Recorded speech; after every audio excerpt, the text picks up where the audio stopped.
Hey there, ghouls, gals, creeps, and mutants. The Undead Matt here. So, recently you might be aware of the fact that we have been changing things around for the podcast. And one of those things has been to actually find a new place so we can actually distribute our content out so that way it can stop taking away from our budget. Yeah, that is literally one of the reasons. And I'm being completely honest with you about it because when we started the show, we had to get used to the fact that a good chunk of our budget how to go to a media host so our content could be distributed to iTunes and Spotify and Google Play and all the other major and not so major platforms that stream podcasts. So when I heard the fact that anchors can do it and will do it for free, I was immediately skeptical, thinking that this is too good to be true type of thing. Well, thankfully, I am more happy to be wrong than I am right in a lot more instances. And this is one instances where I'm glad I am wrong. Not only does Anchor not charge you to distribute your content, but they actually pay you to actually put out your content. That's right. They will actually pay you and do not require you to have a certain amount of listeners in order to do that. Which it kind of blew my mind because again, when we started, we understood the fact that you needed a minimum amount of listenership in order to get sponsors, in order to get paid from your media host. But thankfully, Anchor does not work like that. They built this site with the eager podcaster in mind for the eager podcaster. And what's so fantastic about it is not only will they just pay you to, do what you want to do and talk about what you want to talk about and do the things that you love, but it can be heard on Spotify, Apple Podcasts, and many more. That's right. They do the work for you. They distribute your podcast everywhere. That with the fact that they have creation tools that allow you to record and edit your podcast right from your computer or your phone makes this an absolute must for any podcaster starting out or who has been in the business for a while now. It has everything you need to make a podcast in one place. And here's the thing now, if you want to be part of it, again, this is all free. So make sure you go and download the free Anchor app right now and go to anchor.fm to get started. It takes less than 5 minutes to switch over your content. I mean, we have almost 150 episodes in total, also, considering all of our bonus content. And when we switched everything over, it maybe took 3 to 5 minutes for everything to fully switch over. And there was no issue at all. They're very, very, very, very effective with bringing your content over to the new Anchor site and making the transition as smooth as possible. Anchor, again, is absolutely free to use, and we are glad that we made the switch. And again, ghouls, gals, creeps, and mutants, please check them out. Download the Anchor app or go to anchor.fm to get started today. With that being said, let's jump into some horror.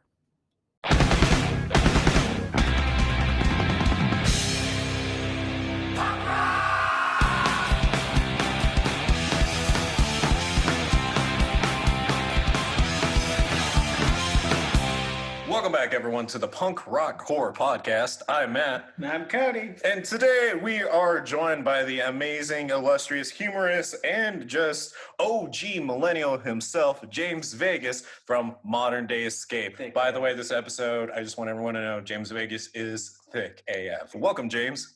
Just got out of the gym. I'm trying to crank that blood sugar up. I'm sucking on some Swedish fish, so I'm feeling sexy. Well, James, welcome to the show, man. I mean, this is really exciting. You're here to talk about some very big things today. You're here to hang out with us as well. But what's the real reason? What really brings you here today? I don't know. It's these guys emailed me and they offered me some a bag of old milk and some cheese, so I came. I don't know. Where am I? Well, I have no idea. I'm just here for the cheese and corn dogs. I wouldn't touch the corn dogs. They're a little sketch. They smell a little fresh. They're probably a little fresh, right? Well, anyways, James, you're here joining us today, and again, it's exciting to have you on. Thank you again. But yeah, you're part of Modern Day Escape, this fantastic band that's been around since like early or late 2000s. 1986. 1986? Was it 1986? Wait, you were only 2. Are you sure it wasn't 1970? Because I'm pretty sure you weren't born yet, right? I was in high school in 1974, but got it. Okay. Nope. Ancient. I'm an ancient tree of knowledge. Modern Day Escape is kind of actually doing something really cool that not a lot of other bands seem to be doing right now, and you're doing a virtual tour somewhat. You're going to other podcasts, and this is part of the Modern Day Escape podcast tour, correct? Yes, sir. You guys are on it. Your stop number, I'm not sure. Let me pull up a photo. Well, still, it's an honor to be part of this. So thank you for coming in and hanging out with us and talking to us. So let's just jump right into it. Modern Day Escape, assuming that some of our listeners haven't heard of who Modern Day Escape is yet, who is Modern Day Escape and how did you guys come to be? We were 5 gentlemen that was called to the elven realm over a hobbit, and we all agreed to help said hobbit take the ring to a mountain and throw it into a lava volcano. Did you simply walk there? Yeah, we didn't just simply cross the Misty Mountains. But yeah, we came together, one band to find them, and in the darkness bind them. So here we are. That's pretty much it. I hear those treacherous walks can be well, just that, treacherous and dangerous. I hear orcs are usually hanging around, and God forbid if you're lucky enough to get an eagle to ride on. Yeah, there's lots of trolls, keyboard warriors and trolls and Karens. Well, I deal with a lot of those. Oh, no, not the Karens. Yep, a lot of rats, a lot of haters, a lot of those guys. Do you want to talk about some of the Karens and what you've had to deal with? So by the time this fully airs and it gets pushed on promotion, I will have already done this. So basically what I'm doing right now is I'm putting together a compilation, which I'll be doing as we're speaking, of the best and the worst comments, mostly the worst comments on the internet about Modern Day Escape specifically. And I'm doing a fancy reading party with myself in front of a green screen, and I'm putting like a crackling fire in the background. That's the greatest thing. And I'm going to be ever. smoking a corncob pipe, reading all the worst comments. Like this one I just pulled here from Reddit. I'll give you guys a little intro here, little tasty morsel of what I got to deal with on the internet. It's from Reddit, trying to have a good mood. Also, the singer of this band is the most ridiculous ego. I was seeing them at a tiny venue once, minus 200 people, and he was outside talking to someone from one of the other bands and essentially said this, and I quote, "All of these scene kids are trying to look like me." Can you confirm, did this happen? I'm going to put it at a 90%. Yeah, I had an addiction to alcohol, and I would fly off the handle and say all kinds of silly, fun things. So I'm going to say most likely. I mean, you got to own it, right? Like, yeah, it's true. It's true. I was a D-hole. It's fine. I understand. I accept this. I like that though. Most kids want to look like me. I do kind of like that in the sense that I do think that any musician has to have some sort of ego, right? Like that ego is kind of what fills your confidence. And you got to have that confidence on stage, because I even talked about this with Maria Beaumont from Church Girls. It's cool when a band can, isn't very lively. Like, yeah, that's just some of their shtick. That's what they do. That's how they perform. Whatever. No shade on them. But also on the same time that, with music, and we'll just use Modern Day Escape's music in this example, you're coming to a show to hear this, catchy, heavy music. You're going to expect a little bit of an ego, some confidence, a little bit of showmanship. I mean, I don't think having a little bit of an ego is that bad of a deal, to be quite honest. Yeah, and I was oozing with an ego when I was younger. This is... Who knows when this was? This is probably back when we were touring, so I'm going to put this probably 2012. Let's keep in mind I was running 5 miles a day and training mixed martial arts at the time. So I was skinny, ripped, and handsome as butts. So that I don't put it past me to say something cocky like that. But you own it though, and yeah. I think that kind of is a little admirable. I mean, say what you want about people who have a big ego. If they're owning their own mistakes and owning their own missteps, then I feel like a little forgiveness can be forgiven. Yeah, that's and would I say that now? No, definitely not. I've calmed down.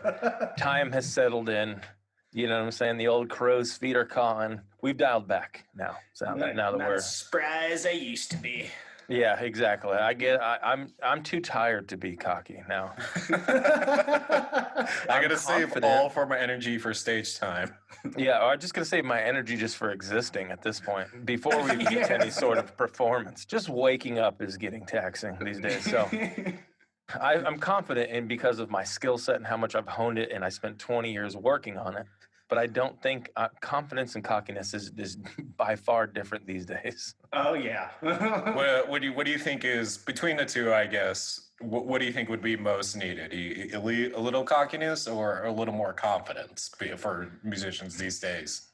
I think it's a natural progression of life, especially outside of music, just in general. Even as a man, you know, in your teens you're ignorant, in your 20s you're cocky, and then in your 30s you just gain confidence. So I think it's a natural progression of life, especially being the front man of a band. It's a lot of pressure and different avenues, and you got to keep your head in the clouds or you'll sink. You know what I mean? So it's kind of like it kind of comes with the territory. Right. Even though you have, these admirations and these ambitions that you're working towards, staying checked in reality is what not only will keep you humble, but what also makes it easier to work with and follow you along the journey. Yeah. Humility is something I've learned over time. It's not something that just happens. Life beat the butts right out of me and humbled me up. In my latter 20s, I had a debilitating spinal injury and neck injury. I was poorly attempting to be a wrestler, an independent wrestler, if you will. It was after we had paused Modern Day, and I was working 5 days a week construction, training like 4, and then I was in the ring like at least 3 days a week. And I got put down on the mat wrong.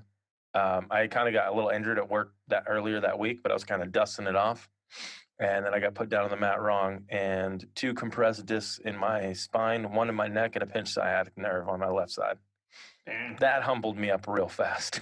I couldn't walk for 2 weeks. I was bedridden, and it took me a while to get back to walking functionally, like walking proper, and then to the point where I was, back to quote unquote normal, and normal is not what my normal was prior to the injury, Mhm. You have to learn to live within a new normal. Exactly. And it's not something I talk about too much. Like people that know me know it, but it wasn't something that's like drastically advertised. It's like, well, look at James Vegas fail being a wrestler. It's not something I talk about, you know what I mean? No, it's funny. No, I say this, I talk about it now because there's a lot of stuff that happened to me between when I paused Modern Day and now coming back. I lived like I did some crazy, crazy things. And, yeah, attempting to be a independent wrestler and being injured was one of them. It sucks living with it, but it's like my fault. I chose to attempt it. You know what I mean? Mhm. I knew the risks. That's on me. But the part that is a bummer, I don't care that much. But when people give me a hard time for being a big dude, I'm already 6'1". Naturally, I'm tall. Then I'm broad as a barn door. Mhm. Like I was born broad. You know what I mean? I've literally about 3 foot vicinity of shoulders, just existing. And then the injury caused me to gain weight, especially not being on the road. And, I was drinking a lot and trying to cope with the pain and yada, yada. So I went through a really dark time with depression, without the band. My other bands I was trying it wasn't working. I was drinking, I was injured, and I was sad, and I was in a dark place. And the internet just rips on me for being, thick AF. But what they don't know is I was going through a debilitated injury, and trying to rehabilitate my body poorly because I was so depressed. I wasn't doing a great job. Mhm. And I was just gaining weight. And, and I boosted up to like probably 265 was at my biggest. And then I'm on my way down now. And I'm going back to the gym now and training again now because we got the music video coming up and I'm back in the public eye. I'm trying to get my quote unquote body back together. But it's a stupid thing that happened that I get ripped on all the time. People do not understand the struggle of that. You know what I mean? Yeah. How do you navigate that though when people are really kind of like pushing those buttons and trying to get you to react, in a certain way? I mean, I don't want to say like do you fall for it because that doesn't sound like that makes it sound like you're not aware of what's happening, but like is it hard to not give in to those types of moments when people are really pushing for it? Anybody who has any kind of feeling or in their chest, it's going to bother you. But now, at my age now, I welcome the hate. I actually am like feed on it now. I think it's funny because if no one's hating on you, then no one gives a damn about you. You know what I mean? Mhm. More the haters you get, the more successful you get.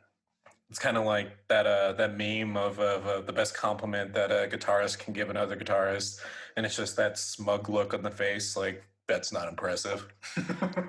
Yeah. But no, like you're right though. I mean, I do think that there is something great about running with the momentum of compliments coming your way, and saying like, "Hey, you're doing great," or "You'll get back in." And but there's also something just as invigorating as taking hate coming towards you and wanting to do so damn good that they just continue to hate you.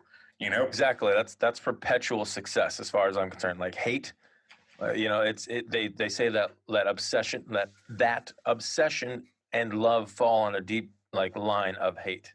Well, and in the music community, just in general, really, like spiting and hating anyone because of how well they get established or their success, it's easy to fall into that. I mean, even we have done that, via podcasts, for context sake. But we've had to come back and be like, we don't actually hate those podcasts. We've never even talked to them.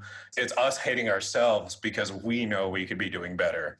And for you to be able to detach from that, in a sense, and just be like, you know what? Go ahead and keep on hating because I'm going to keep doing shit that's going to make you hate me even more, but it's going to propel my success. It's kind of badass, to be quite frank. I want it. I love it. I need it. I need more haters. If anybody listens to this and you want to hate me. I want an army of trolls, dude, just coming at me 24/7. Doesn't bother me. Yeah, you heard it on the Punk Rock Horror podcast. James Vegas is the official troll slayer. Yeah, please. I'm ready. I'm lubed. Slide it in. Here we go. Come on. I've got a deep wink and I'll shave my legs. So you took a pause. Modern day escape on pause. You were working. You were working. You trying to become an independent wrestler, and then life came and gave you a hard hand, and then you had to learn right in the turkey tunnel. Right up. A deep fist, elbow deep, just stuck it in. Deep gobbling all the way. But made you its own puppet. And so now you're coming back. I mean, I guess the one question I want to ask, and maybe it seems a little obvious, but I hope not, is what was that turning sign, that signal that you need to go back into modern day escape, and this is what you want to do? What was that sign for you to do that? Well, I never wanted to quit. You know what I mean? Like modern day always got, I'll say it to the end of the day, and I say it in every podcast, modern day never got the attention that modern day deserved. And I'm not saying like me as in like, oh, I want people to look at me. As in like, a lot of our recordings weren't that good. We didn't have the best producers. No hate on any of them. I love them all to death. You know what I mean? I don't feel that the music got its just dessert and the record label was robbing us blind and lying to us. So I never really got what it needed to get. And then it got to a point where it got so bad that I had to pull the plug. You know what I mean? And just, I needed to take a breath because I wasn't doing good, with the alcohol addiction, the depression, just in general. I'm naturally manic depressant and ADD, HD, and my anxiety is so bad. It's terrible. I just needed to get my head on, straight as a human being, you know what I mean? And try to work through my own issues. How we got back together was we were playing Fortnite one night, and don't judge me because it was a one-time thing. Let me rephrase that. I've only played it once, I swear. Okay, yeah. I had my spell with Fortnite, so no hating from here. We don't kink shame here. Yeah, you're talking to two grown men who still play Pokemon Go, so. Dude, same, bro, same. So no. Anyways, so you're playing Fortnite. Yeah, and my bassist, who was on the last album with us as well, him and I had recently connected through Call of Duty and just playing online games or whatever. And he's like, oh, I'm all about Fortnite. And I was like, whatever, I'll just jump on and see what happens. I was like, I can do this. I mean, within 2 minutes, not even, I got sniped by some child cussing me to the moon. Just blew my brains out, took all my nice armor and things that I had found, took all my goodies. And I was like, dude, I can't do this. And he goes, hey, man, what do you think about starting up the machine again? I was thinking about starting the band up again. I was like, no, absolutely not. I can't.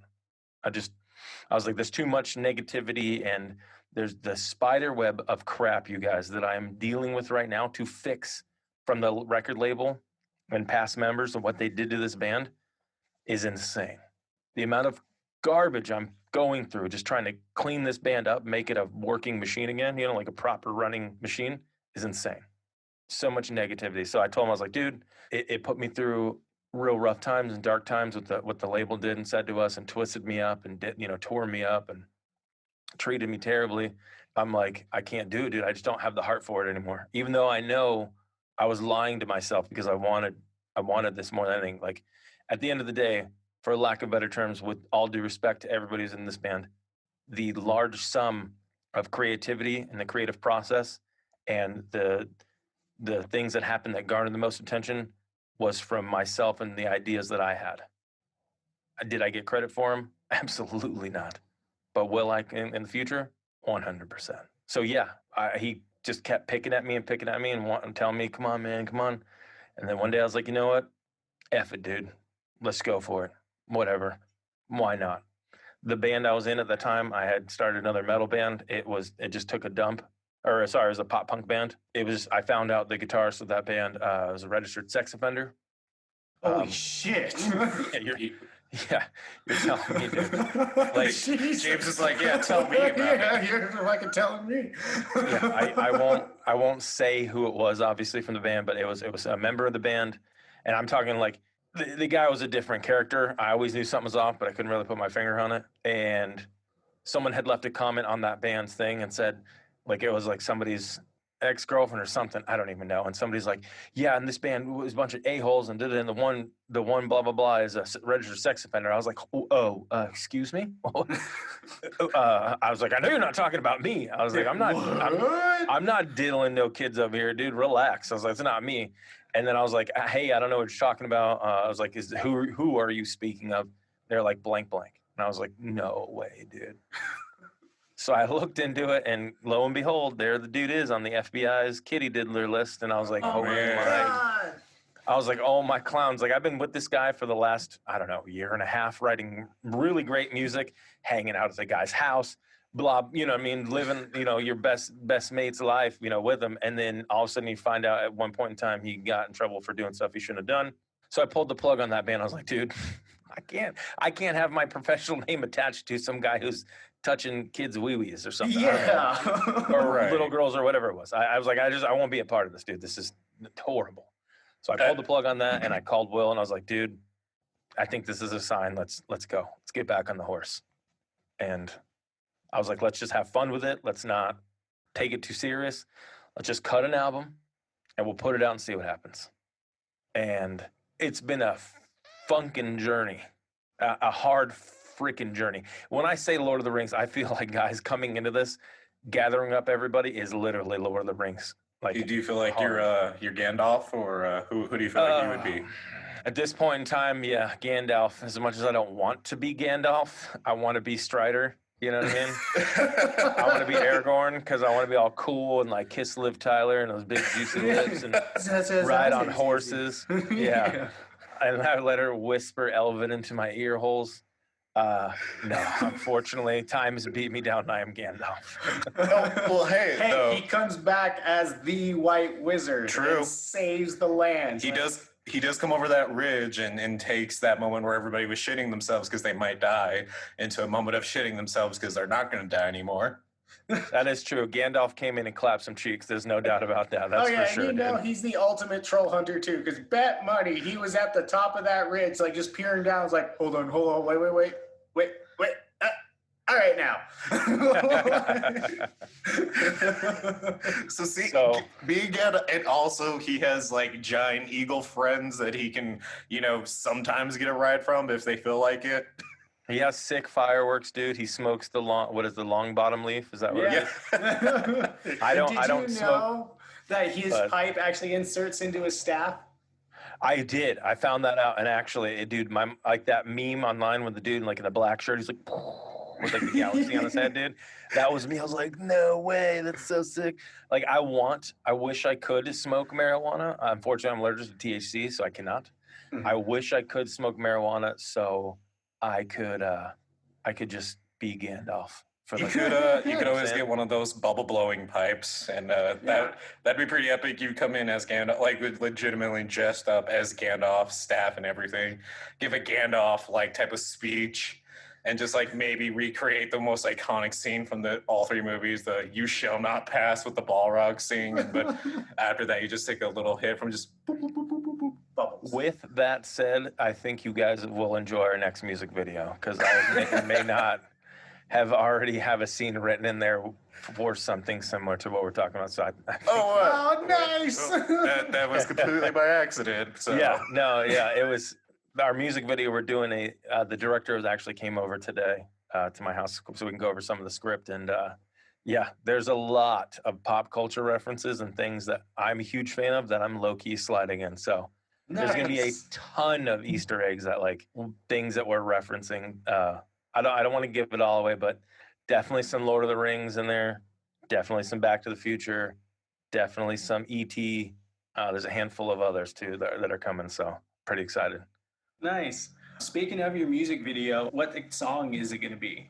On the 10th, it's for our new single, Worst Kind of Curse. Okay. Yeah. And may I ask what was the inspiration behind the song? So not only is it our heaviest song to date that we have done as a band, now is it comparable to, I don't know, like the heavier side of Devil Wears Prada or, I don't know, a name enter in any band or whatever? No, you know what I mean? But for this band, it's the heaviest song I've ever written. And it's very emotionally driven. We are hoping it to be the, one of two main singles on this record. So it's a pretty important song to us. You know how bands like, you pick a song, bands will pick one or two songs from a record and like, dude, these are the ones that are going to make us. Mm-hmm. We're hoping that this is one of two of the songs that are just going to kind of reignite the machine more. You know what I mean? Yeah. I went through a tough breakup prior to my other half now. Tough breakup of 5 years that was very violent, and I was abused physically, as much as that sounds stupid to say publicly, but it's true. Oh no, it happens, man. Like I've come from several relationships of abuse. Like it was more verbal and mental, but I know where you're coming from. Well, I've also been in was in a relationship where I was abused, and I had a hard time even just saying I was in an abused relationship. Yeah, you don't want to admit it as a man. You don't want to say that some shit. We get where you're coming from, but we just more so just wanted to, before you continue, say that you are in a safe place. You're not going to get any judgment here at all. Yeah, no, not from you, just the internet. But that's okay. Call me a wuss. That's fine. But then again, you're the troll slayer, so it doesn't matter what they say. Yes, with my pee-pee sword. All right, I'm sorry. We didn't mean to take over. Go if you want. No, you're good. You're good. And let me preface my pee-pee sword slaying troll capabilities is for 18 and up trolls. Any that's male, female, angels, demons, dogs, sea people. It's fine as long as you're 18 and up. I will slay you with my pee-pee sword. And you got to be careful with the sea people on the internet. Yeah, sea people. You like how I said that? I wanted to make sure we're not, pigeonholing anything there. I want to make sure it's a full formation. Okay. Yeah, them aliens might be real. Yeah, I don't want to upset any sea people out there, so I don't want to. I've read comics. We've seen how angry they can get. Yeah, I don't. Yeah, dude. I've got plenty. The Little Mermaid, seen it, got it. So I had come from a very abusive relationship, and unfortunately ended physically abusive too, which was the terrible thing, and not from me to her, from her to me. Unfortunately, I had to actually call the police and have her arrested because she swung a tire iron and hit me with it in the shoulder. Jesus. And she knocked me to the ground like 3 or 4 times whilst trying to change her tire. In a fit of drunken rage, she attacked me. Which I will counterproductive. Yeah, I will leave anybody nameless in these crazy stories I tell. So obviously it set me into some PTSD, mental instabilities, blah, blah, blah, blah, blah. And out came Worst Kind of Curse. And the song is about love is the worst kind of curse, you know what I mean, in a poetic way. So it's one that you want to be cursed with until it turns sour, and then it becomes the worst kind of curse, you know what I mean? So so it sounds like through all this and when this happened that art was still your go-to, your fallback, your security blanket, everything that kind of comforts you in these type of hard moments when you do need to cope and you do need to reflect. Would you agree with that? Yeah, honestly, it really is. I remember sitting outside the courthouse, like, just in tears, just bawling, because the person that I had been in love with for the last 5 years of my life, I had to put them in jail for putting their hands on me. You know what I mean? And to see them come through, like, I'm on the other side of the glass, and I had to show up, and to tell them I'm not pressing charges or whatnot. So, like, the emotional, like, overwhelming, and the senses overload, seeing that, and then going and sitting in my car knowing that all this happened, I started writing, like, in my car. I was like just bawling, man, and like tears were like hitting my phone, messing up my numbers and stuff, because your tears come out all warm, and phone is sensitive to heat. Yeah. And I remember just trying to type in like these lyrics, man, just, you know what I mean? Just ripping me to shreds, you know what I mean? Just murdering me. And yeah, so if I didn't have the musical outlet I did, I don't know if I would still be here, at least not in this form I'm in now, you know? Well, I want to give you a huge thank you for being willing to be that open and vulnerable, James. I know that's a lot to talk about, and that's very sensitive to talk about too. So thank you. For sure, man. I'm sorry you both have been through that. It's for male or female, or however you identify, no one deserves to go through that. And unfortunately, life will put you and the other person in positions that you may not want to be in on either side of the fence. And it's just a terrible situation. And I'm kind of glad. I know it's a little darker than I expected to go with this, but I'm actually glad we're talking about this, because maybe some other people will hear it and maybe they won't feel alone. You know what I mean? Because I didn't know that other dude. I mean, I assumed, I'm not an idiot, that people go through this. But I mean, the both of you been through this. You know what I mean? That feels good. It feels like I'm okay. I'm not such a loser. Yeah. You know what I mean? Well, you're hitting right on it, James. Facts of the matter is abuse in general, regardless of how you identify or what you identify as, is something that you should never have to experience, and something that should never happen to anyone, regardless. And it also needs to be okay to talk about it. Fact of the matter is that us guys and those who identify as such need to feel okay. Like, we can talk about this and not feel like our entire manhood's being put on the line just because we're allowed to have feelings for one moment. And so it's good that we're talking about this. And also, here on the show, we're definitely nothing new to approaching the topics of mental health and serious topics like that every now and then. So I'm glad that we could have, even just a little bit of this conversation here, and you get to be somewhat of an advocate for it. I mean, that's really what modern day is all about, to be honest with you. It's modern day escape is my poems for no one, or anyone who cares to listen. And it's my escape. And I've been writing everything, obviously, besides like when I would write about like zombies and werewolves, Dracula, and all these goofy things I wrote about. I wrote a song of World of Warcraft. Outside of things like that, just because I loved it so much, I wanted to write about it. But sans that, a lot of it is deep, poems of things that I've been through. And there's like a song that we have called like "Love Is a Perfect Murder," right? And it was back from 2006 or 7, and I wrote lyrics about crashing my girlfriend's car at the time and trying to light it on fire, and the cops found me. That happened. I really did that. I came in and I found her with another guy in our home, in our apartment, and I decided that in my inebriated state, I was going to take her vehicle and I was going to wreck it, and I did just that.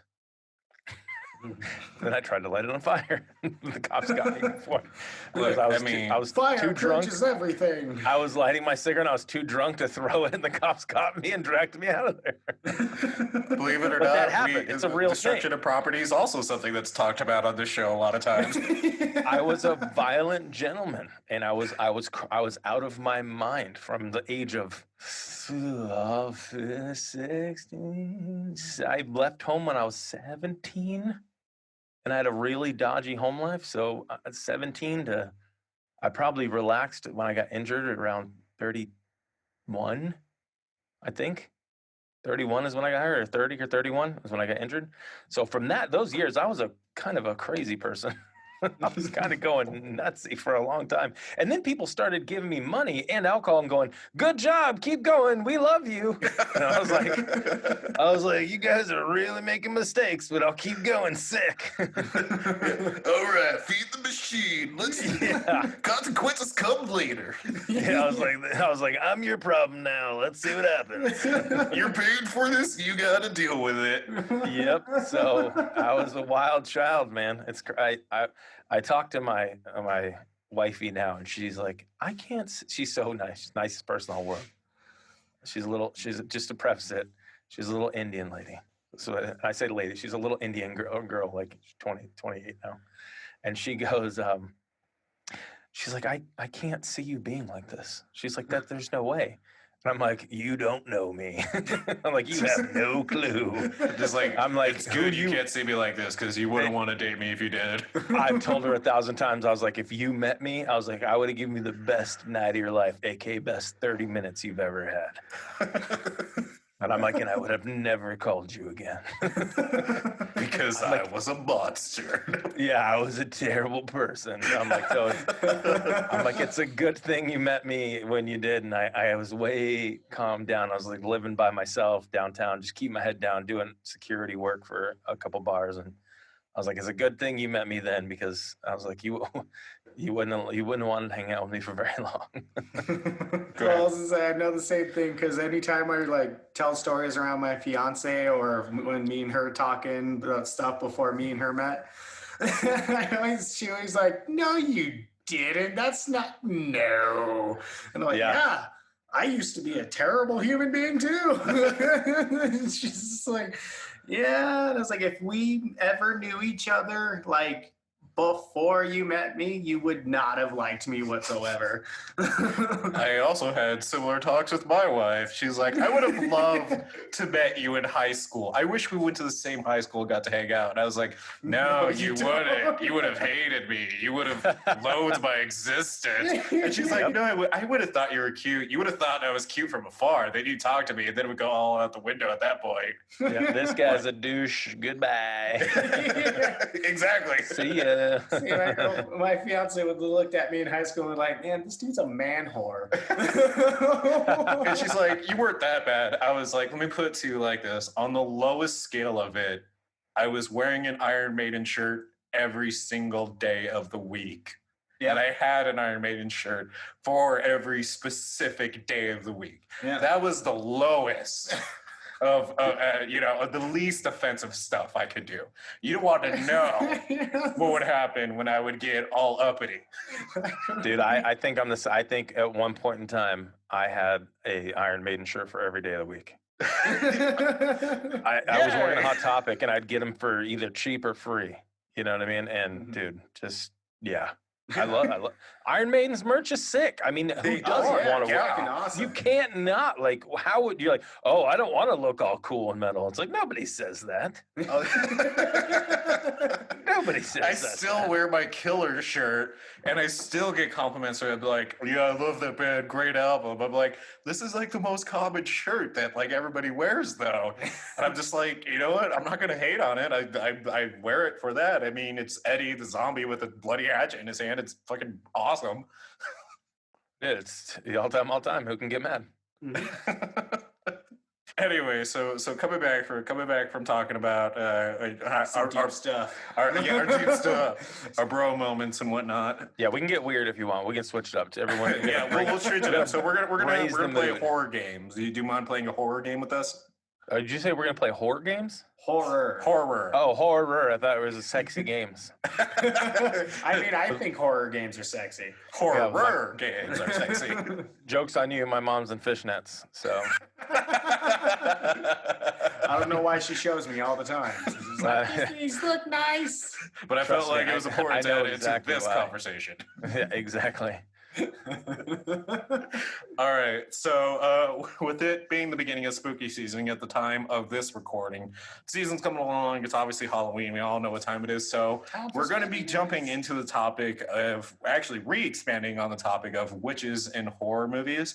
So in the spirit of that, this game is called Summoning Circle, and I'm pretty sure you can figure out what it is before I even have to explain it.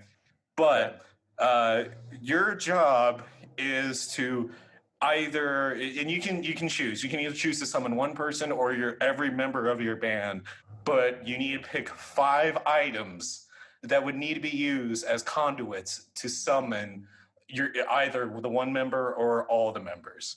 So what would those items be? All right. For my bassist, just right off the bat, a banana. Why a banana? Okay, so if you watch, for the future, if you guys are bored, just gander at Modern Day's upcoming promotional content or just in general. Everything we do since we've been back and we'll be back, we'll have a banana, low-key, in everything. Nice. He's forever eating bananas. I don't know. His nickname is Skeletor because the kid's just basically bones and skin.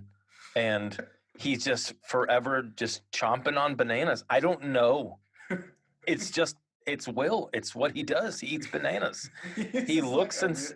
I need to get my potassium milk, bro. I guess, dude. The kid had just to preface it, he had a real wacky accident and he had to have half of his intestines removed.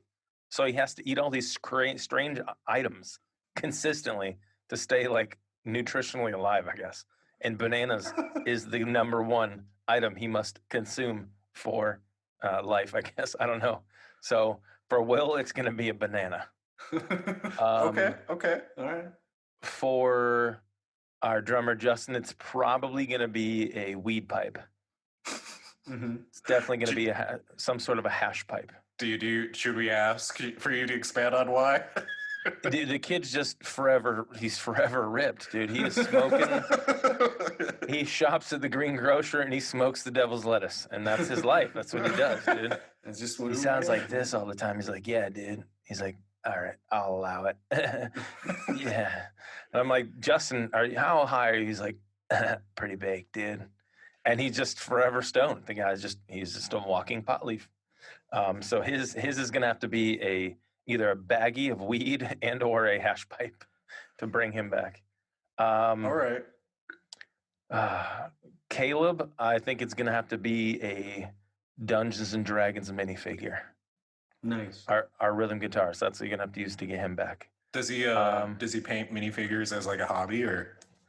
So yeah, he plays D&D big time. For the video coming up, we actually got custom Modern Day Escape Dungeons and Dragons figures. What? Done. That's pretty tight. Man, I want one. I spent a long time designing all of them, and there's 5 figures. We'll come back to the summoning circle. There's 5 figures of Modern Day that are all custom, and we're going to be selling them, so don't worry. Fuck yeah. Then there's we got a character called, he's a Bayard Tiger or Bard Tiger, because in the Holding Hands video we say, who put the tiger in the bathroom, from play on of Hangover. Hangover, thank you. Our animal symbol is a rat. So we have a rat boy, little figure guy too. So we got 5 in the band, and then there's 7 figures total. I can't tell you what the 7th one is because the video's not out. But once the video comes out, the 7th figure will make sense. Okay. So it's 5 in the band plus 3 things that all mean something to the band for why. So we made 7 figures. So we're releasing custom MDE set of 7 D&D figs for a full campaign, as well as custom MDE dice. So that is fucking cool. let me guess, the 7th figure is a banana. No, well, Will's, he has a side character that he dresses up as called Hallway Horse. Okay. It's a thing we made up on tour. It was when the horse masks first came out. It was long before that show on Netflix with the horse. I forget his name. Bojack. So basically, it's very odd. We came up with Hallway Horse, and he was in underwear, a suit topper, a tie, some sort of boots and or socks, and then the horse mask, and that's Will's character. Later on, Bojack came out, and it's almost to a T exactly what he wore for the Hallway Horse thing back in 2012, I think is when we came up with Hallway Horse. Anyway, so Will is a skeleton bow and arrow wielding figure holding a banana, riding on a miniature donkey style horse. That is his minifig. I also just want to say that really enjoy in the gloating about minifigures because we might be one of the few podcasts that can get as equally as excited as you are about it. I'm stoked, man. I'm gonna get a set. You're talking to fellow D&D nerds. Maybe I'll probably, if you guys have access to a 3D printer, I'll hook you up with the files, and you can just print your own if you want. I'm gonna go make a friend with somebody save who you has a money. 3D printer now. Yeah, I'll save you money. Maybe you can get someone to get you materials to save you money. Actually, I do know someone that has a 3D printer that I actually do play D&D with, so it's all appropriate. Well, I'll hook you up with a custom set of modern day escape minifigs and dice. Oh man, no! yeah. To return the favor, we're gonna have to hook you up with like a custom punk rock horror podcast mystery box and send it to you guys. It must have bananas, corn dogs. That's all I ask. Well, we'll do what we can. I promise. I can't guarantee that it's gonna taste good by the time it gets to you, but we'll do what we can. Preferably gluten-free, vegan corn dogs. Just saying. So. That's my life. I'm a vegetarian and almost borderline vegan, and I'm celiac, so I have to stay gluten-free. So that's my nightmare. I'll find it. I'll figure it out. If not, I'll at least write down a recipe for you. And like, sorry, James, this is what I have to do. I'll cook them while I'm in the tub. It'll be great. So back to coming back to it. Back to the summoning circle. For Jack, oh man, the kid is so out there. He is such a different breed. I wouldn't even know. Maybe Jack is so strange. Album? He's like, I don't know, bro. He's like, he goes to, or he just graduated from Berkeley. So I don't know if you know anything about millennials that went to Berkeley, but they're a different breed. He's like, hey man, you can get him my graduated from Berkeley shirt, I guess. Yeah, maybe do something. It's just, I don't even know what he likes, dude. He always talks about these turkeys in his yard. So maybe we'd have to get a live turkey or something. I don't even know. It'd have to be a turkey collar, so it's just the gobbler. Yeah. Bear with us. We are having connectivity issues. We'll be right back to the Punk Rock Horror Podcast in just a second. Hey, and we're still recording. Okay, woo, we're live. What happened? We have no idea. We just, connection got interrupted for some reason, and it, went into the forever buffering circle. So we're still recording still going on. I was like, wow. Yeah, Jack's half Asian. And then I said something that would have been technically culturally insensitive. And I was like, my bad. I was like, I mean, Caucasian and Asian.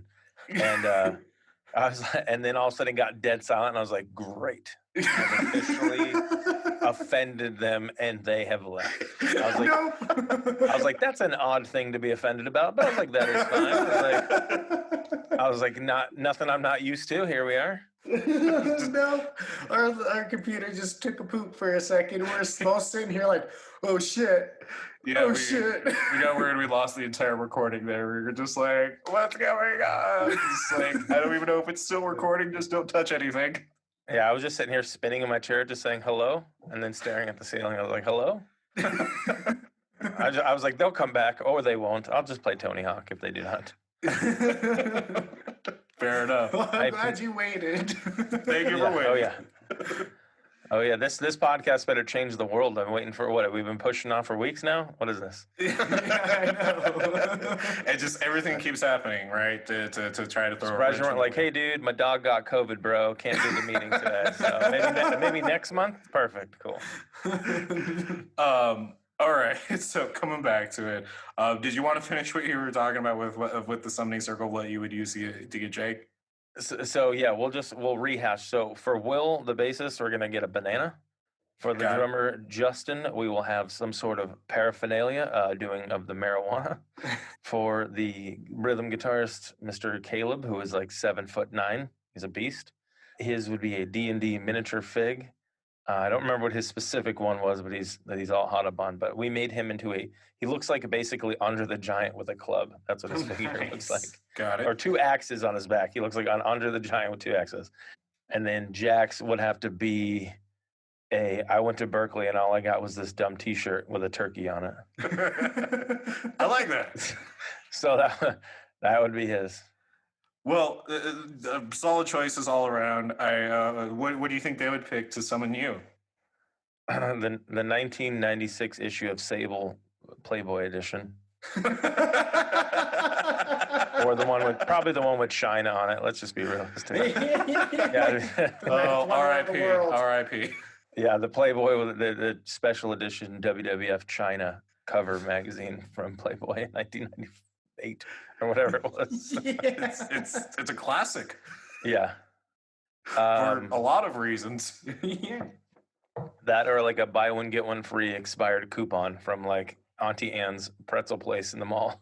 Very nice. Even like just because I can't eat pretzels, they would do it just to spite me. Be something around there. So, you summoned me with gluten. yeah, exactly. Just James, this pretzel, it's so soft and it's baked at the right temperature. You're really missing out. I do. I have a deep soft spot for pretzels. I almost murdered a guy once for a pretzel. Oh, my clowns. That's on a different level. That's a different vibe tonight. Okay, so Modern Day Escape is coming back. They're hitting the ground strong. You already have one single out called "Sunny Places and Shady People." Man, that song's lit. Thank you. I've been digging it. And with that, you're coming out with another video. You're coming out with D&D minifigures, and you're doing this podcast. Or what podcast are you gonna be hitting next? And where can people follow along with you? Now I actually have to go to Facebook and actually look because I don't, dude. I'm so trash at remembering anything, let alone like tour dates. Even when I was on tour and people were like, "Where are you going to be tomorrow?" Because they like wanted to go to the show, and I hang out. I'm like, you tell me. I don't know. Oh no, Google it. Yeah, I wasn't trying to be a d-hole. I literally was just stupid and just drunk and didn't know. I just had no idea. I was just a big dumb buffoon. I'm begging to get to my Facebook here. Hold on. There we go. Profile. There you go, bet. All right, where are we at? We're on the punk rock. Okay, so technically, if this was happening when it was supposed to be happening, September 27th was the actual date, and today is the October 3rd. So we're a bit off of that. Sorry. Just our bad. It's okay. No, I'm just smacking your beans. It's okay. We didn't hate ourselves enough already. Yeah, exactly. Cries in Spanish. Cries in email. Yeah. So the next one will be October 8th. So I'm assuming that's next weekend with Horror versus Reality podcast. I'm a little indifferent on how well it's going to go. They want me to do homework, and I quit high school for a reason. Okay, I don't do well with authority, rules, or like research and homework type things. So basically, they want me to watch a movie. They asked me to pick a horror movie that was based off real events. I don't like that. I like horror that's not real. You know what I mean? Like right. Hellraiser, right? Mhm. Clearly, no dude's gonna roll up wearing some kind of bondage outfit with 16 nipple piercings and spikes all over his head, upstairs and downstairs, and throw a ball with spikes into my skull and then peel my flesh off. That's not gonna happen, obviously. You're gonna walk out of your house now. Now somebody's gonna walk by with that exact description.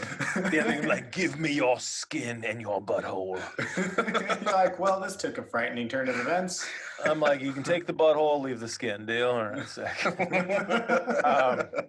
So you know what I mean. So I'm not really into the reality horror. Like I don't like the Edward, you know, the Gacy, you know, horror or anything like chopping people up. It freaks me out, dude. I'm not trying to live in reality. I'm trying to get out of it. So that's why I watch Freddy Krueger.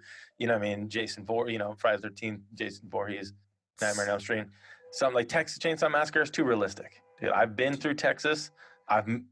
Who's got the horn going off? Some asshole at Taco Bell. Yeah, sorry. Okay. There's a street outside of where we record. Taco Bell. Do you guys live next to Taco Bell? Or? Yeah, I live right across the street. From legitimately less than like 2 minutes to get to it. It's a 30-second walk. We record in the dumpster behind Taco Bell. Yeah, basically. We're just gonna say that it's in a recording studio. Yeah. If it helps you out, Because have you seen the Nightmare on Elm Street movies? I have. I think Okay, I've seen most all of them. Maybe skipping one or not remembering it. So if it helps you out for your movie based on real events, Nightmare on Elm Street is actually based off of real events. Oh, dude, farts on my eyes. I wish I would have. Oh God, I wish I would have known that.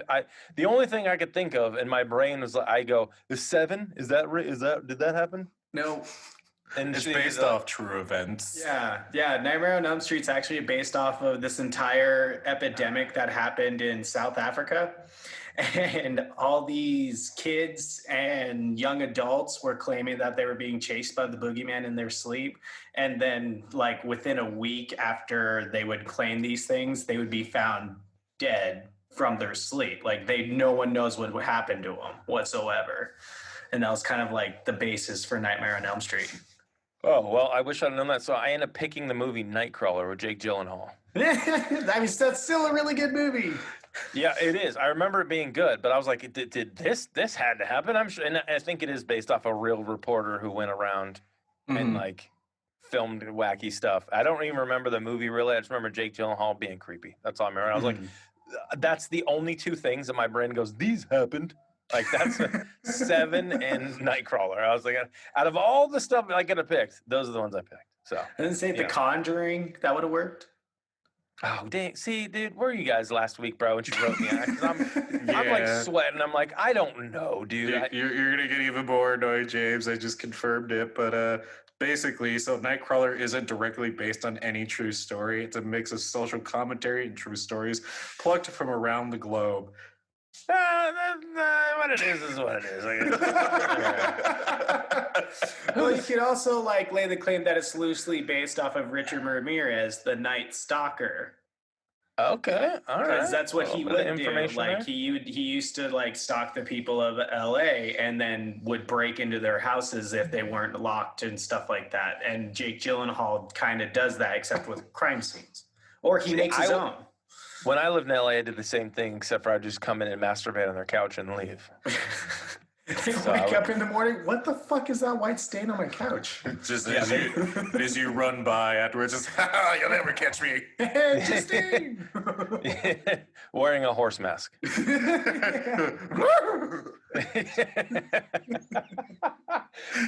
Oh, God. Yeah, okay, so there we are. All right. It happened. So We have officially degraded this podcast. 10% lower than it has ever been. Right? Yeah, we make the same joke all the time. We're like, hey, look, the bar's already been set low enough. At this point, might as well. Yep. Yeah. No James Cameron in here. The bar is set way low. We're all Michael Bay. And we're too cool for James Cameron, let's be honest. I can dig it. So before we wrap up today and send you on your way to play some more Tony Hawk, of course, the last question we want to ask before we ask where everybody can support you is, what is, not that you haven't already, but what is another crazy story you're willing to share with us from a show that you have played or you have attended that you think would be really entertaining to hear? Unless it puts you at the scene of like a murder crime for some reason, you're allowed to talk about whatever you want to talk about. Ted Bundy was at one of our shows. No, I always wiped my fingerprints off the windows I slid through. It was more after the shows. Like the shows were just crazy and fun and cool. You know what I mean? And all the modern day community, everybody was really great, and I missed them. And I'm pumped to see them again. But it was the after the shows where things got strange. You know what I mean? There's one that I always talk about. I need to get more because I don't think about this enough. You know what I mean? I need to sit down and be like, okay, brain, we're gonna work. One that sticks out to me was, it was after a show. I think it was in North or South Carolina. We were literally packed up in the van, in our crappy Dodge Ram van. I don't know, 2000 something. Maybe it was like 2011.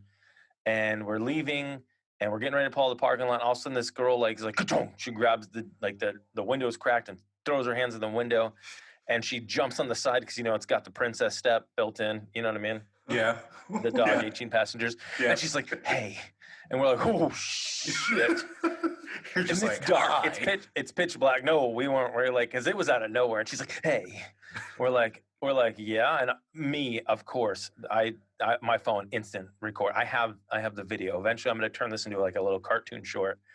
So she's like, hey, and then we're like, yeah, like all scared. And and mind you, that we're all gigantic dudes in a van. The entire van is full of men who could handle themselves in a physical altercation. But a small woman attaches herself and lunges to our van. We all fall to pieces. We like, oh God, the demons.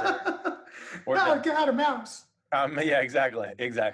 And we're like, yeah. And she's like, have y'all seen my ferret? And we're like, what? and we're like, oh shit, it's Ferret Girl. She was this girl running around the show in like the mosh pit, like high kicking people in the face with no shoes on, like some trailer park trash princess from backwater, backwater town. And she has a ferret attached around her neck that is shooting around her neck and her arm. And I swear, you guys will see it when this come out. You're like, that's what that psycho was talking about. She had this ferret first, and she ended up getting blackout drunk and losing the ferret. Oh my Now God. she is skipping through the parking lot, asking everyone if they've seen her ferret. What kind of a dumb idiot brings a ferret to a metal concert? We can just start with that, okay? Probably the same idiot that does kicking motions without shoes in a mosh pit. Who takes a ferret into a mosh pit? Dude, exactly. I remember playing the show, and it's a packed house, smaller venue, just kind of like in the middle of nowhere, North Carolina. And I remember leaning over and I'm like, dude, is that an effing ferret? I'm like, I was like, and he's like, are you kidding me? You know what I mean? Like he mouthed the words. I was like, I don't know. So she's like, have y'all seen my ferret? And we're like, no. What? Did you lose it? And she's like, I know y'all have it. And like her tone picks up, and we're like, we definitely don't have your ferret. She's like, you're gonna give me my ferret? I'm gonna break this window. And she starts trying to rip the window. I think she did PCP at this point because the window starts making sounds. I thought she was gonna shatter the window of our van. And I guess some other people drive by and they're like, yeah, you can give them blowjobs later. As I drive by, and she's like, like at them, and we're all like, we're gonna die. We're going to get murdered by Ferret Girl. She's going to stab us in the neck with her toe knife or something that she has, whatever she has in her, in her clothing and her entourage here. She'd probably just use your fingernails. And she starts like ripping the door open. And of course, my guitarist, I have always been a rule of no disco hell and no hobos or bums. You always lock the door when you get in the car on tour. Homeless people will open your door and try to get in your van. It's happened many a times.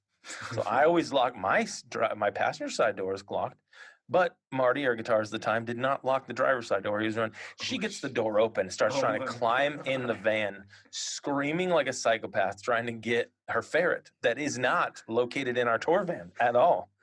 Our merch guy in the back he's on another level, and he's dying laughing, and he's farting because he's a pescatarian. And I don't know if you smelled someone's farts who constantly eat proteins and fish. It's terrible. So he is dropping these stank bombs. I've got a psychotic girl from North or South Carolina clawing her way into my van, trying to get her ferret that isn't in our van. It took two other people from other bands that knew this girl to drag her from our van and for us to slam the door, lock it, and hit the gas and peel out of the parking lot. Today, we almost got murdered by Ferret Girl. It sounds like you described like a skit I would see like on Reno 911. Or South Park. The scariest words has anyone spoken to me is, have y'all seen my ferret? I mean, honestly, all downhill from there. Glad everybody was okay. I mean, glad you guys were okay, aside from the stink bombs, destroying the van. And he's crying like you guys are laughing and just farting. He ate a whole thing of hummus and tuna fish, like an hour. Yeah, that's what I had to deal with. I will call him out, Mike Neal. His name is Mike Neal. I love him. I love him to death. I do. But dude, his farts were the worst. And before you go, I'll give you one more story because my brain's functioning now that my juices are flowing. So, and it always had to do with our guitarist, Marty. Somehow this kid, if trouble was about, he would sniff it out. That's what we'd always say. So I'll try to make it as fast and poised as I can. We were on tour. middle of America. We're in a place called Four Corners, which is where 4 states meet. I know Kansas, I think Kansas, Texas. I don't even know where the other ones are. Geographically, my brain's like, I don't know. Because the Four Corners we know is Colorado, Utah, Arizona, New Mexico. Okay, so there's another one that involves Kansas. Okay. So this is where the 4 states meet. Literally middle of nowhere, and I mean like middle of nowhere for miles. There's nothing. So we have our '84 Winnebago at this time. We've upgraded from the van, and now we have a Winnebago. All right, so this Winnebago's been going for thousands of miles. We've been on the road for I don't even know how long. It breaks down in the middle of nowhere. They send a tow truck. It doesn't work. We're there for a day, have to stay the night on the side of the road. There's no cars coming. I'm talking like Jeepers Creepers style, middle of nowhere. Finally, they send a pickup truck, and it's like a semi truck. Loads it up on the thing. There's 5 dudes plus our tour manager plus our merch guy. We're jammed in the back of a semi truck who's towing us to the nearest town. The town is called Liberal, Kansas. If you don't know what that is, I've never heard of it until I pretty much had to live there for almost 2 weeks while we got our RV fixed.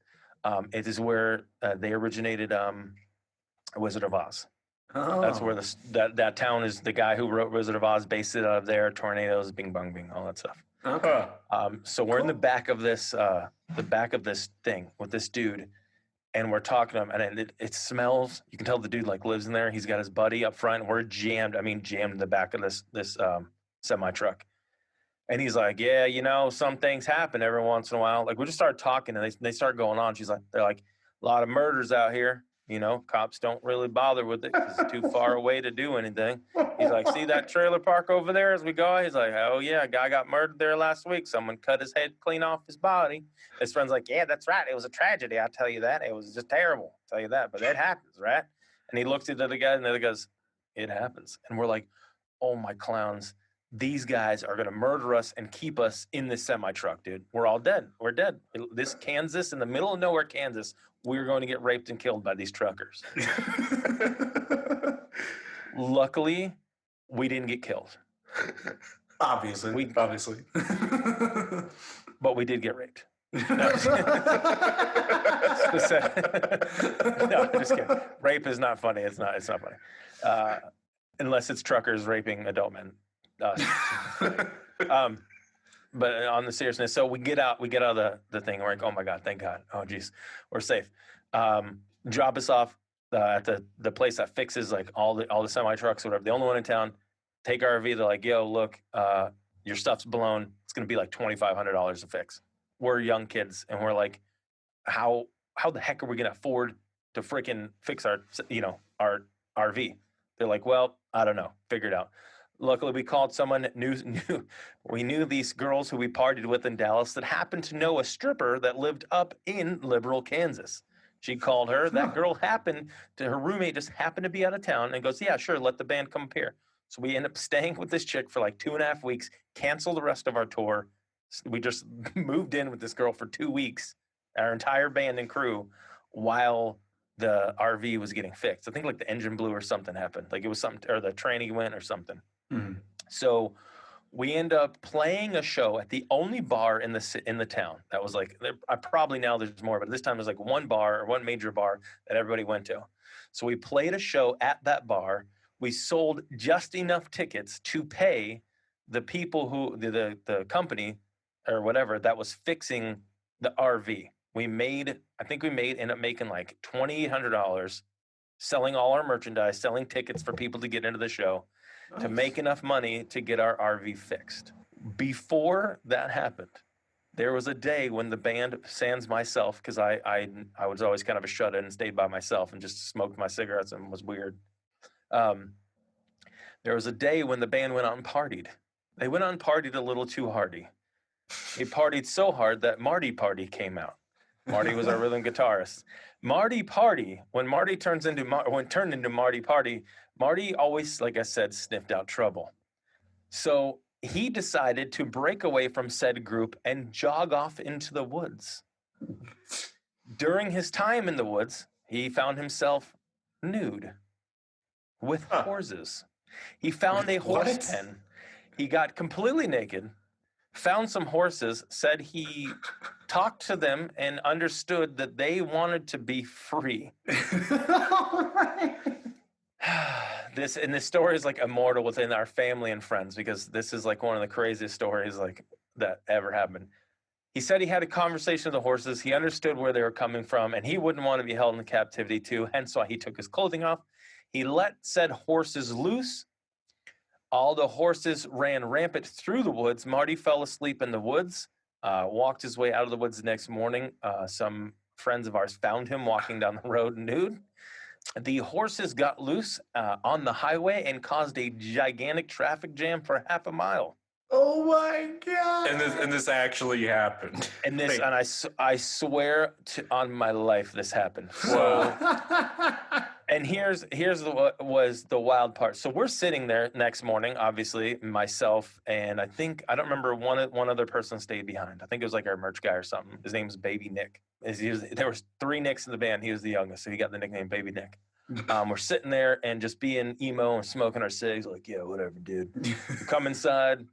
We're watching TV, and all of a sudden there's like all these, like there's a police helicopter. There's all these horses. The helicopter flew in from the other county. There's all these horses going on the road, and we're like, whoa, that's crazy, dude. They're like kicking the cops. They're like running around, jumping on the hoods of the cars. They're like trying to corral them. Cowboys are out there. We're like, dude, this place is weird, bro. We got to get out of here. Marty comes back.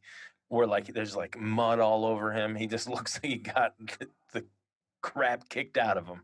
We're like, what happened to you? And he's like, I don't want to talk about it. So he goes in, sleeps for like a day and a half. That's what he does. He takes his comas, and Marty Party goes to sleep. He comes back as Marty Rubles, which is his nickname. He's back to normal. And he's telling us like a week later, he's like, I had this really messed up dream. And we're like, yeah, okay. And what was it about? And he's sitting there, he's like, I had this dream. I was talking to horses. And we're like, what the okay. He's like, yeah, dude. And he's like, and then I let him out. He's like, let him out of the cage, their pen. I was like, how, where? It took us 3 or 4 days later, and it hit us. And it all started to come back. Marty was the one who drunkenly let the horses out of their pen. That caused the half-a-mile traffic jam that was kicking police and just caused an entire chaos, utterly that this town of liberal Kansas has never seen before. I had this weird dream about letting out some horses. I wonder what it means. Yeah, that's exactly. We're sitting there in the RV, the little table's unfolded. Everybody's sitting on that. And we're like, what is he on about? What is he talking about? And a few days later, we're like, oh my God, dude, he's the one who let the horses out, bro. He's like, whoa! Like we all, like the entire RV erupts. It just erupts in madness, and like we're just freaking out, like as if we just won a football game of celebration. Like you would have thought that we just got the Heisman Trophy that this college team has been fighting for. You would have thought we were in the movie Rudy. Like I swear somebody had like the popper things, like for the parties. Somebody's blowing like I don't even know what's going on. Just straight madness. And that was the most amazing, probably one of the most amazing stories that we have as a band. So, I love that. Yeah, that's fucking awesome. But what's not to love? So it's highly unbelievable. I understand. It sounds completely fabricated, and I respect anybody who doesn't trust me or believe me. I wouldn't trust me either if you saw me. I get it, but it's a true story. I believe it. But so when you were talking the entire time when you were talking about the semi trucks, I was totally waiting when they were talking about the murders. I was like, there was a part of me in back in my head that was just like, and then you heard, have y'all seen my ferret? Oh my God, dude. Like, guess who the stripper was? Yeah, or like, guess who's the actual murderer? I wish, and I should have, oh my God, I wish I could pull it up. The actual sound of, I have the sound bite or the video of her saying, hey, y'all seen my ferret? Like so depressed and so alluring. It was almost like arousing in the dark. This woman's asking me for her marsupial animal. You know what I mean? You're and I'm like, I've got a ferret for you. Yeah, I'm like, evening, ma'am. Can I help you find your ferret? You know what I mean? Yeah, oh God, I wish I had. I have the video. Can I help you find your ferret? Exactly, dude. Exactly, bro. Exactly. Man, James, Vegas is a very appropriate last name for you. You're highly entertaining. You're fun to talk to. You're a really good dude. We've enjoyed having you on. Where can everybody go to support you and support Modern Day Escape and give you all that love and follow? So if you want to support MDE, I mean, there's you can go on Instagram. It's at official MDE, Facebook.com/Modern Day Escape, Twitter @official MDE. Go on Spotify, type in Modern Day Escape. Just Google Modern Day Escape. You can check out my OnlyFans, onlyfans.com, free corn dogs. You can just, whatever you want to do, just do you actually have an OnlyFans called Free Corn Dogs? I should, though.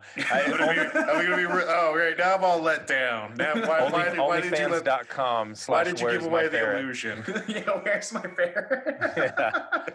OnlyFans.com/Who Let the Horses Out. That's the Who Let the Horses Out?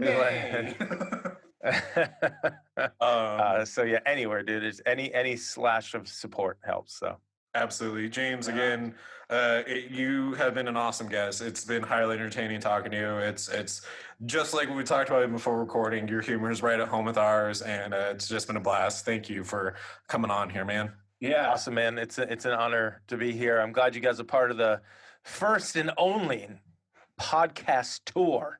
2020 Stay at Home MDE podcast tour. Yeah, you guys. We thank you. We were honored to be a part of it. Sick. I'll send you some promo mats too, so you guys can have it and then promote it. And then just everybody play the tagging game and tag each other. You got it, dude, man. Fuck yeah. All right, James, and everyone else. This has been another special band showcase episode. Thank you for hanging out with us this time, and we will make sure to talk about horror and music with you next time. Bye. Bye. Bye.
Yes,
Never talk to you like